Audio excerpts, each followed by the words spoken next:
La droga tiene un carácter simbólico en la mente del adicto, porque la droga representa el mal objetivado. Entonces, de ahí que la droga sea cosificada por la mente del adicto. Y esto representa un trastorno en todos los mecanismos de defensa.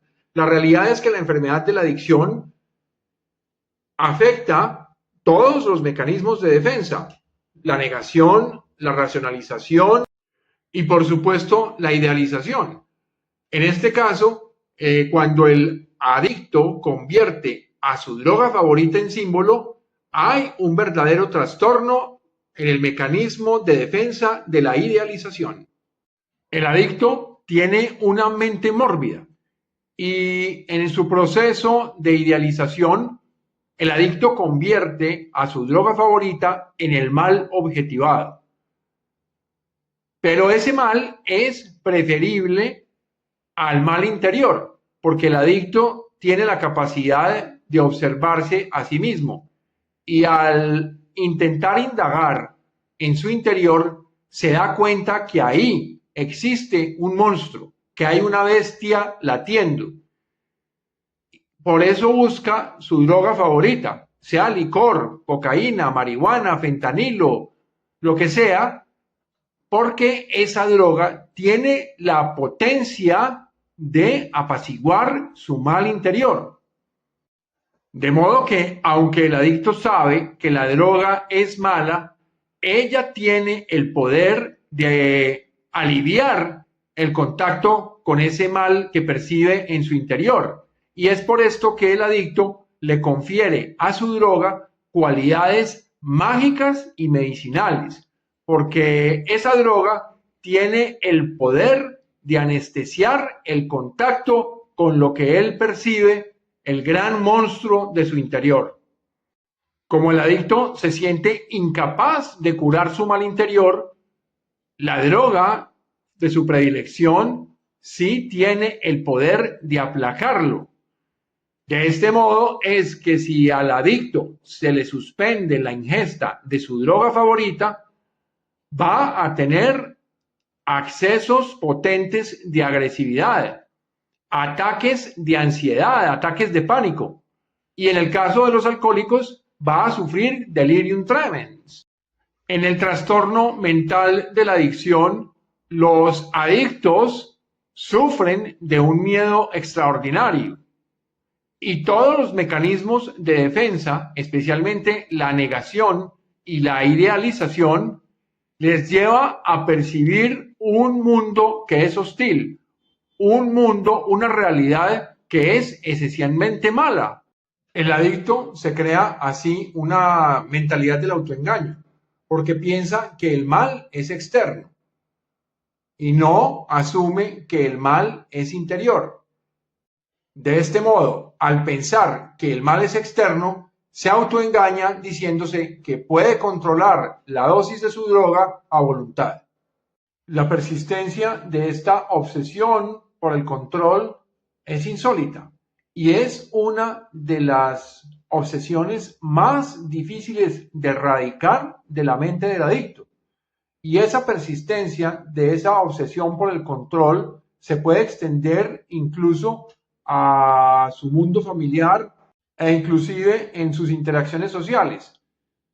Pero esta obsesión por el control lo que demuestra es la profundísima debilidad de la mente del adicto. Una de las características que está en el núcleo esencial del adicto es la paranoia. Y cuando la paranoia se une a esa idealización del mal, ello convierte a la mente del adicto en una verdadera perversión.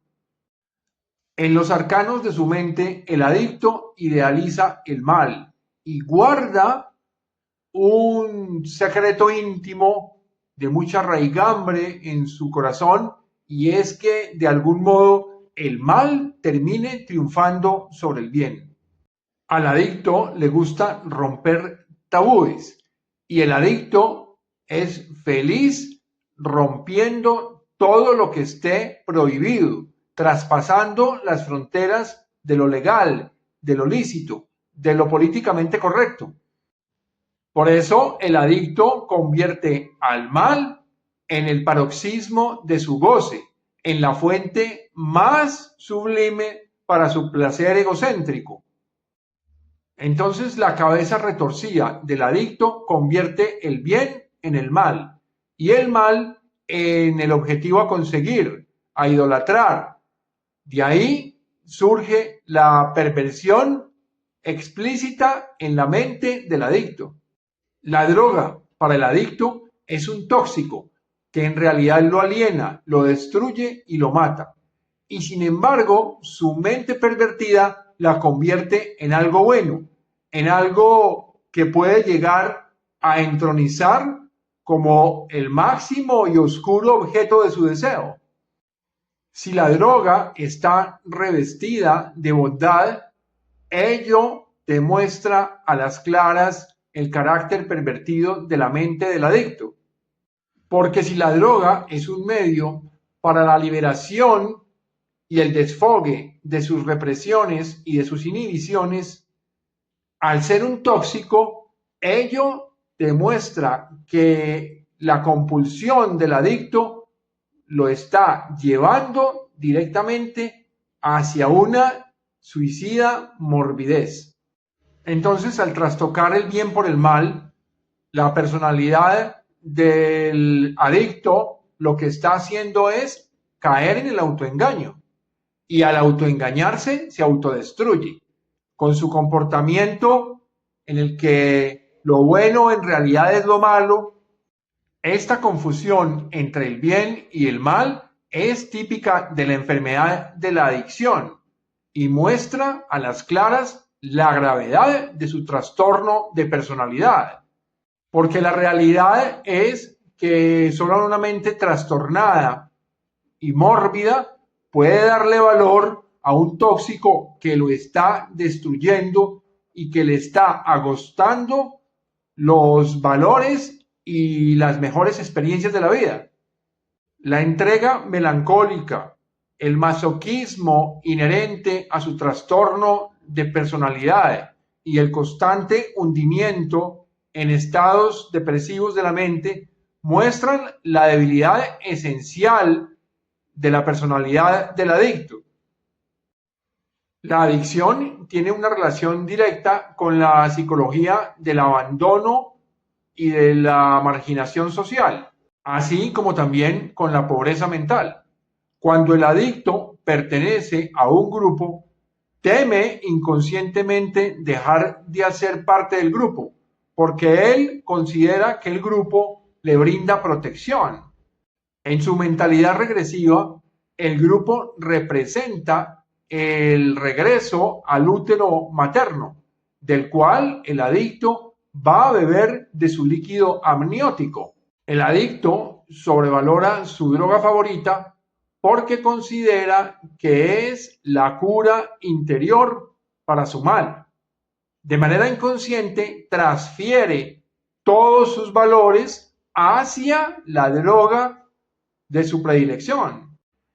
Pero el adicto está tan trastornado que no le importa morir consumiendo su tóxico favorito. La adicción está revestida de significados orales. De hecho, la mayoría de los adictos tienen una personalidad oral. El típico caso es el del alcohólico. Pero también el adicto a la marihuana, el adicto a la coca, son personalidades que tienden a fijarse en la etapa oral de su infancia. El adicto necesita a los otros por su inmensa necesidad de recibir. El adicto necesita a los otros por su inmensa necesidad de recibir. Y en tanto una persona oralmente trastornada, sus relaciones están signadas por la superficialidad, la voracidad y la urgencia. De ahí que el adicto tienda a relacionarse de manera atolondrada. Y otra de las características de la oralidad esencial de su trastorno es que el adicto se hunde en discursos de una verborrea insustancial. pero también puede entregarse a construir discursos pletóricos del mal. Hay una cantidad inmensa de sentimientos, de resentimientos, de emociones negativas que se campean a lo largo y ancho de su discurso. Y tanto sus emociones malignas como los silencios defensivos tienen la secreta intención de destruir por medio, ya sea de la palabra o del silencio, y por medio de su sumisión a ideologías y creencias, el adicto lo que busca es evitar caer en esos estados melancólicos y depresivos que tanto atormentan su mente.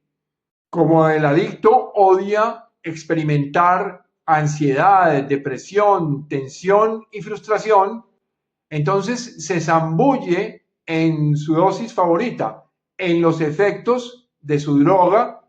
De ahí que cada adicto revista a su droga con un carácter simbólico, con un significado terapéutico diferente. Cada adicto le va a asignar a su droga un significado muy distinto al de un adicto que consuma la misma cantidad o la misma droga en concreto. Como obsesivo, el adicto siempre está contrarrestando los embates de su deseo con unos rituales excesivos a los que se entrega de manera repetitiva. Al estimular su deseo o al adormecerlo, el adicto lo que hace es potenciar los mecanismos de defensa de manera trastornada, rígida y permanente. De este modo, los mecanismos de defensa de un adicto, todos ellos están severamente atrapados por el trastorno. Al reprimir y contrarrestar lo que desea, el adicto a su vez también está congelando emociones. Y esto lleva a que utilice la droga con el fin de liberar esas emociones, esas tensiones, esas decepciones, sus frustraciones, por medio de los efectos placenteros que le causa la droga. Como el adicto desconoce su vida emocional de manera madura, es en el fondo un mar de conflictos interiores. Y como la mente del adicto está tan traspasada por muchísimos conflictos interiores, de ahí surge su carácter fogoso, turbulento y autodestructivo. En toda esa maraña de conflictos interiores no resueltos está el origen del trastorno obsesivo-compulsivo. Cuando los conflictos inferiores emergen al exterior, se hacen evidentes en su comportamiento destructivo. Hace daño, hace sufrir y eso lo hunde en estados de culpa terriblemente autodestructivos. El caso es que aunque sus actuaciones son dañinas y autodestructivas, el adicto no sabe cómo evitar esos comportamientos. La paradoja está en que el adicto puede llegar a ser consciente del daño que está haciendo a los demás y del daño que se está haciendo a sí mismo. Y sin embargo, no encuentra el modo de detener y de controlar esos impulsos. Ahora bien, el adicto puede no consumir ninguna droga. Puede, por ejemplo, abandonar el licor o la cocaína o la marihuana. Estar absolutamente limpio de todas las drogas. Y sin embargo, si no resuelve sus conflictos interiores, buscará el dolor, el sufrimiento y el castigo de manera inconsciente. Y los buscará como la panacea de su personalidad masoquista. En conclusión, no basta con parar de consumir licor ni drogas ilegales. Hay que proceder a analizar cuáles son los conflictos interiores, los traumas, las heridas emocionales que hay dentro del adicto para que se libere de ese ciclo adictivo de sufrimiento, culpa, dolor y castigo. De esta manera, solamente podrá llegar a realizarse plenamente en su existencia. Entonces, la primera etapa está en una vez que ha parado de consumir drogas, el adicto debe sacar los conflictos a la luz. Y en una segunda fase tendrá que abordar la solución de esos conflictos.